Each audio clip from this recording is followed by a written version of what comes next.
Scoreboard ni 1-0, Simba wako mbele. Yuko pale Kasali, wako salama Simba. Yuko pale Matthew Tegis Momanyi. Mwashinga! Wana level scoreboard! James Wilson Mwashinga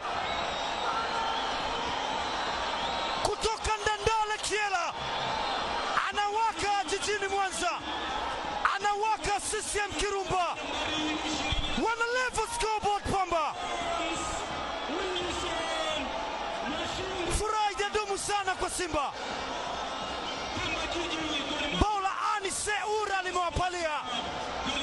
Ni NBC Premier League. Aliachia mkwaju ambao Kasali alishindwa kukaza. Ni mpira ambao umepita kwenye viganja vyake. Akasema naona James Wilson Mwashinga.